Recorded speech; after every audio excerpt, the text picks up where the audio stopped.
Et on repart tout de suite à La Haye, aux Pays-Bas, où le président français s'exprime actuellement. Défense, l'ensemble des pays membres et tout particulièrement les Européens continuent d'œuvrer à structurer ce pilier européen au sein de l'OTAN. C'est ce que nous poussons depuis plusieurs années, avoir une Europe qui dépense davantage, qui prend davantage ses responsabilités pour sa sécurité, qui prend davantage de part du fardeau. C'est à la fois le souhait américain depuis plusieurs années, c'est une nécessité européenne, nous devons le faire pour nous-mêmes et pour être plus indépendants. Deuxième remarque, c'est que cet investissement doit aller de pair avec un durcissement des armées européennes, c'est-à-dire une culture commune, ce que nous avons lancé il y a quelques années avec l'initiative européenne d'intervention, créer des cultures communes, des déploiements communs, des exercices communs, c'est-à-dire des armées qui vraiment se battent, vont sur le terrain, comme on a su le faire au Sahel il y a quelques années, se déploient rapidement, comme on a su le faire il y a 3 ans, quelques jours après justement le déclenchement de la guerre d'agression russe, en structurant, en étant nation cadre en Roumanie. Et puis il faut développer avec cet argent une base industrielle et technologique de défense européenne, c'est-à-dire une Europe qui défend plus, c'est une Europe aussi qui doit développer de l'innovation et de l'industrie de défense, et pas simplement acheter chez les autres.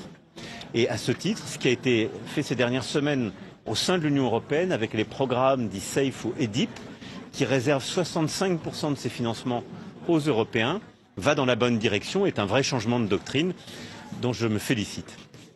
Le troisième élément, c'est que tout ça, on le fait, quand même le rappeler et remettre les choses au milieu de la discussion, parce qu'il y a la menace russe. Je le disais il y a quelques mois à nos compatriotes, nous le vivons depuis plusieurs années, mais au fond, la 3e guerre russe en Europe a acté cette menace. En effet, après la Géorgie, après la Crimée, la guerre d'agression de février 2022 a très clairement permis d'identifier cette menace dans la durée. Et c'est ce pourquoi, au fond, nous nous réarmons tous, parce qu'il y a cette menace à nos frontières.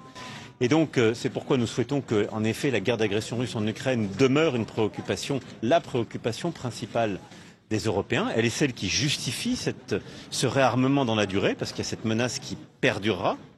Mais il y a aussi la volonté que nous avons ici réaffirmée d'agir ensemble et de manière partenariale pour arrêter cette guerre.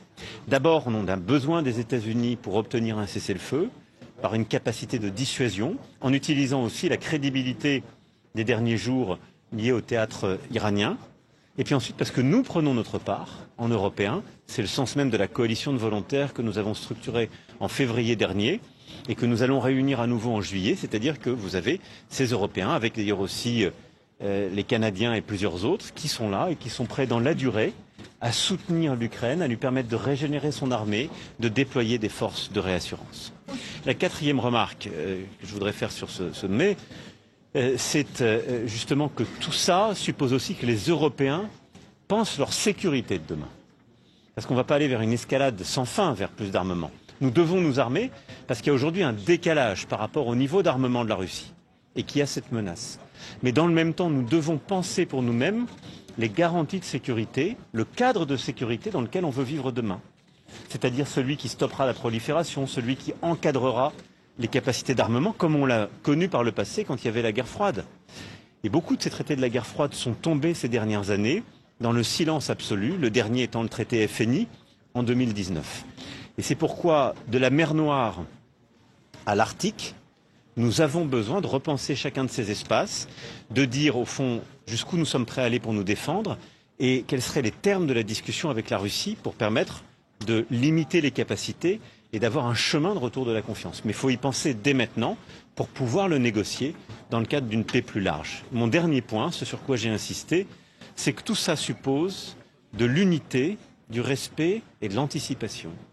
Ce qui veut dire que cet effort collectif et les bons résultats qu'on a avec ce communiqué et ce réengagement européen, il a en quelque sorte, et il impose de manière évidente, la paix commerciale. On ne peut pas entre alliés dire il faut dépenser plus, nous dire on va dépenser plus, et au sein de l'OTAN se faire la guerre commerciale. C'est une aberration. Et donc c'est pourquoi il est très important qu'on puisse revenir à ce qui devrait être la règle au sein de l'ensemble des alliés, c'est-à-dire une véritable paix du commerce, et donc d'abaisser toutes les barrières tarifaires qui existent ou qui ont été renforcées. Ça suppose aussi d'anticiper les évolutions de déploiement des forces, particulièrement sur le sol européen. Et ça suppose enfin de ne pas oublier les termes de la guerre Et les risques qui persistent pour nous, j'ai pu le dire, on a une guerre très territoriale, très terrestre, à haute intensité qui se joue aujourd'hui en Ukraine.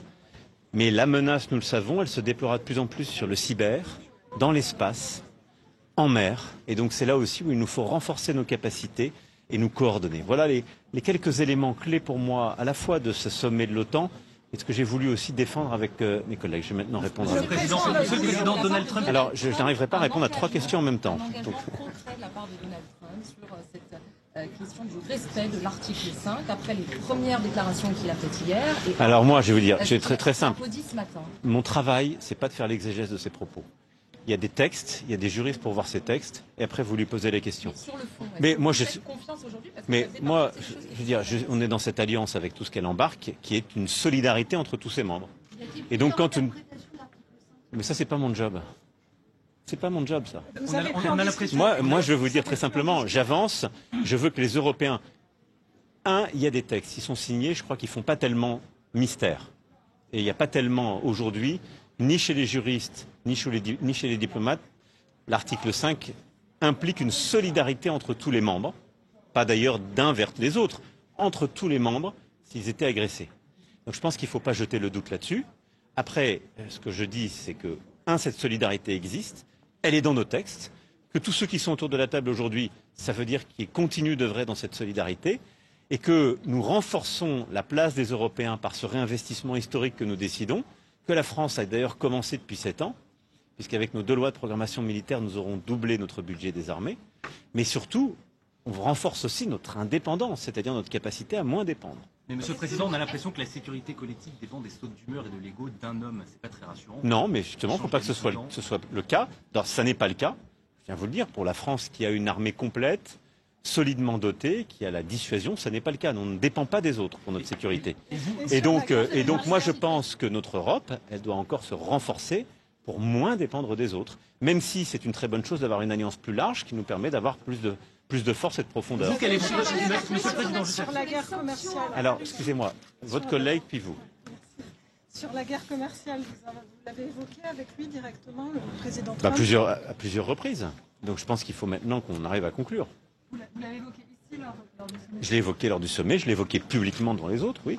Le président Erdogan d'ailleurs a fait de même, ou la première ministre Meloni. Mais c'est de l'accord. Posez-lui la question. Posez-lui la question. Est-ce que vous avez parlé de la situation au Proche-Orient, Monsieur le Président, avec Donald Trump sur le cessez-le-feu entre l'Iran et Israël? Je n'ai pas eu l'occasion là d'en parler avec lui. Quelle est votre analyse des dégâts infligés Elle est encore en cours. Il y a des rapports qui disent qu'elles ne sont pas très lourdes. Le président Trump dit que c'est un anti pour des décennies. Premièrement, nous sommes en train de finaliser ces analyses en propre, pour ce dont nous disposons. Il y aura ensuite une confrontation avec l'analyse des autres pays intéressés, évidemment américains, les autres Européens, les Israéliens.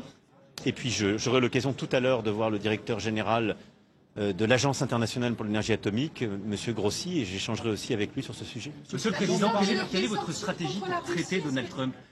Lui être très flatteur, lui opposer de la résistance? On a vu beaucoup de chefs d'État faire preuve d'obséquiosité ici au sommet de l'OTAN, voire carrément du siège. J'essaie toujours d'avoir la même... Comment traiter Trump?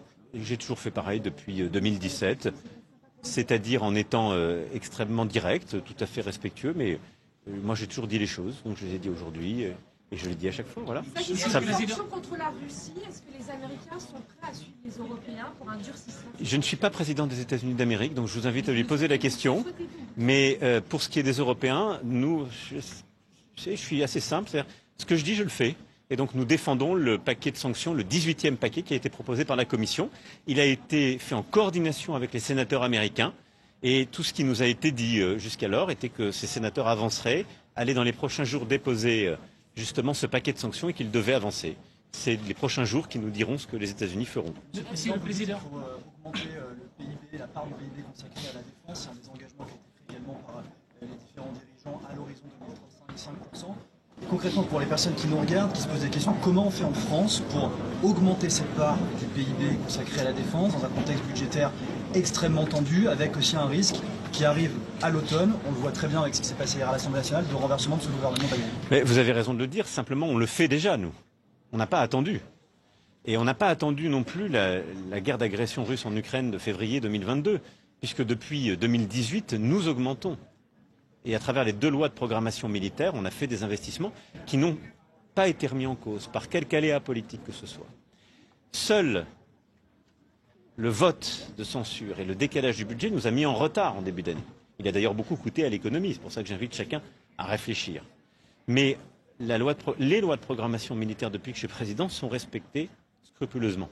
Et donc, d'ores et déjà, chaque année, nous augmentons de plusieurs milliards d'euros notre effort. Ce qui fait qu'au terme de ces 2 lois de programmation militaire, on sera passé de 32 milliards d'euros à peu près de budget des armées quand j'ai été élu à plus de 60 milliards. Ce que nous sommes en train... Oui, mais enfin, si mes prédécesseurs avaient porté le même taux d'effort, on serait largement au-dessus.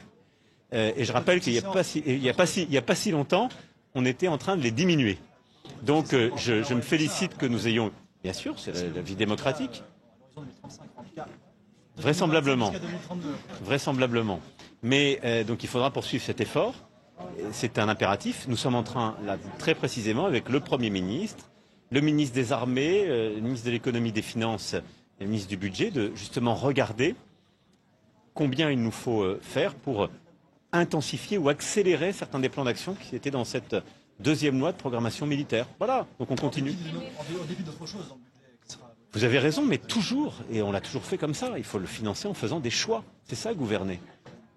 Et donc nous devons continuer de choisir. Mais je pense qu'on fait bien parce qu'on choisit notre indépendance. Et ce qu'on fait en matière de défense, en matière industrielle, en matière de recherche et de technologie, c'est ce qui nous permet d'avoir plus d'indépendance pour le pays, aujourd'hui et demain. Et d'ailleurs, l'indépendance que nous avons encore, qui avait pu être fragilisée par des choix plus récents, elle procède aussi de choix historiques qui avaient été faits dans les années 60 ou 70, qui avaient permis de doter la France de programmes ou d'équipements qui nous permettent aujourd'hui de ne pas dépendre justement des sautes d'humeur ou des aléas de l'autre côté de l'océan. C'est notre force. Est-ce que vous avez eu des précisions sur le calendrier de redéploiement des troupes américaines en Europe? Non, mais je pense que c'est très bien de l'avoir. Est-ce que vous n'avez pas peur que ces 5% bénéficient aux Américains? Écoutez, moi je plaide pour qu'on ait aujourd'hui 3 cessez-le-feu en même temps. Et on est de plus en plus ambitieux, mais celui qui tient et qui a été obtenu entre Israël et l'Iran, celui à Gaza, qui est indispensable et qui est pour moi une priorité absolue, et le cessez-le-feu que nous souhaitons avoir en Ukraine pour ouvrir les négociations de paix durable. Sur Vous les avez rangs, dit quelles d'accord sont que les les prochaines 5% étapes? bénéficient aux équipements américains et que toute l'Europe se met à acheter des patriotes. Mais c'est ce que j'ai dit tout à l'heure. Le 2e point pour moi, la clé, c'est que les Européens s'équipent et produisent. C'est ce que fait la France, c'est ce que font plusieurs autres Européens. Et c'est d'ailleurs ce que nous avons défendu dans nos négociations européennes avec succès, puisque les derniers programmes ont une composante européenne, avec les programmes d'ISAF, SAFE et EDIP. Et donc c'est une très bonne chose. Il faut que les Européens aient justement ce réflexe désormais. Pourquoi? Parce que nous allons dédier une part croissante de notre richesse nationale dans les efforts de défense. Il faut que ça permette de créer de l'emploi. Il faut que ça permette d'avoir un retour en termes d'industrie dans nos pays. La France a ce modèle historiquement, d'autres l'ont moins.